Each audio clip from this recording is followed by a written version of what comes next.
સુરતમાં એબીવીપી દ્વારા GCAS portal પર આવતા વિવિધ પ્રશ્નો અને વિદ્યાર્થીઓને પડતી તકલીફોને લઈ રાજ્યવ્યાપી વિરોધ પ્રદર્શન કરવામાં આવ્યું હતું. તેમજ શૈક્ષણિક વર્ષ 2024થી રાજ્યની 15 સરકારી યુનિવર્સિટીઓમાં કોમન એડમિશન પ્રક્રિયા હાથ ધરવામાં આવી છે તેનો પણ વિરોધ કરવામાં આવ્યો હતો. આ ઉપરાંત ખાનગી કોલેજો પોતાની મનમાની કરી રહી હોવાના કિસ્સાઓ પણ સામે આવ્યા છે. ત્યારે આવી અનેક ખામીઓ હોવાની ફરિયાદો સાથે એબીવીપી દ્વારા વિરોધ પ્રદર્શન કરવામાં આવ્યું હતું. વીર નર્મદ દક્ષિણ ગુજરાત યુનિવર્સિટી તેમજ સુરત યુનિવર્સિટીમાં બપોરે 1 કલાક માટે તાળાબંધી કરીને રસ્તા રોકી વિરોધ પ્રદર્શન કરવામાં આવ્યું હતું. નમસ્તે, મારું નામ રવિ માંગરોળિયા, સુરત મહાનગર સહમંત્રીનું અખિલ ભારતીય વિદ્યાર્થી પરિષદમાં દાયિત્વ છે. આજનો મુદ્દો એવો છે કે જીકાસ જે ગુજરાત સરકાર દ્વારા પોર્ટલ બહાર પાડવામાં આવ્યું છે, જેમાં કોમન યુનિવર્સિટી એક્ટમાં એડમિશન ફોર્મ થાય છે, તો એ એડમિશન ફોર્મને લીધે આજે ઘણા ગામના છેવાડાના જે વિદ્યાર્થીઓ છે એ છોકરાઓ ફોર્મથી વંચિત રહી જાય છે. ત્યાં ટેકનોલોજીના અભાવના કારણે વિદ્યાર્થીઓ ફોર્મ નથી ભરી શકતા.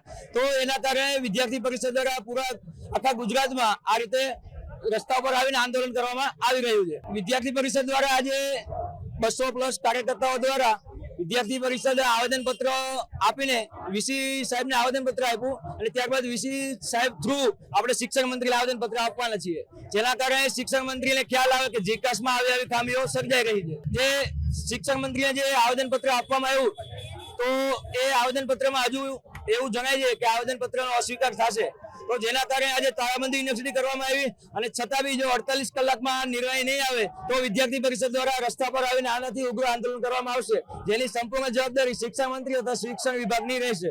નમસ્તે, જહાનવી પવાર. આજે વીર નર્મદ સાઉથ ગુજરાત યુનિવર્સિટીએ સુરત ખાતે ત્યાં અખિલ ભારતીય વિદ્યાર્થી પરિષદના સુરત મહાનગરના તમામ કાર્યકર્તાઓ આવીને વિરોધ પ્રદર્શિત કરી રહ્યા છે. જે જીકાસની મેટર ચાલી રહી છે કે ભાઈ એડમિશન પ્રોસેસમાં ઘણા બધા આપણને ચેડા જોવા મળે છે, વિદ્યાર્થીઓનો ડેટા કઈ રીતે યુઝ થાય છે, એક પ્રશ્ન છે. બીજો પ્રશ્ન એ છે કે ભાઈ જે વિદ્યાર્થી એકવાર ફોર્મ ફિલઅપ કરી રહે છે, પછી બીજી વાર કોઈ સુધારા વધારા જરૂરી પ્રમાણમાં કરવા હોય તો વિદ્યાર્થી કરી શકતો નથી.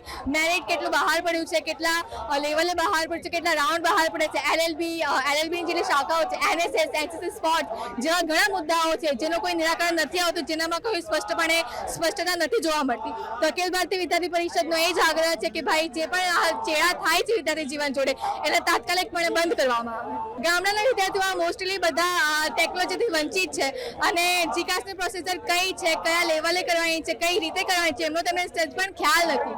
અને તેના પરિણામે ઘણા બધા વિદ્યાર્થીઓ એડમિશનથી વંચિત રહી ગયા છે, જે એક શિક્ષણ જગત માટે ખૂબ જ શરમજનક બાબત છે. આજે અખિલ ભારતીય વિદ્યાર્થી પરિષદના કાર્યકર્તા વીર નર્મદ સાઉથ ગુજરાત યુનિવર્સિટી ખાતે 3 કલાકથી ઊભા છે, આંદોલન કરે છે, નારાબાજી કરે છે, હવન કરે છે, રામધૂન બોલાવે છે કે ભાઈ જે પણ શિક્ષણ જગતમાં જે ચેડા થાય છે એને બંધ કરવામાં આવે અને વિદ્યાર્થીઓને એક પ્રોપર અને સોલ્યુશનનો રસ્તો શોધી આપવામાં આવે. જ્યાં સુધી વિદ્યાર્થીઓના જીવન જોડે ચેડા થશે, જ્યાં સુધી અમારી માંગણીઓ નહીં સંતોષાશે, વિદ્યાર્થી પરિષદ પાછળ નથી હટવાનું, એ આંદોલન સતત ચાલુ રાખશે.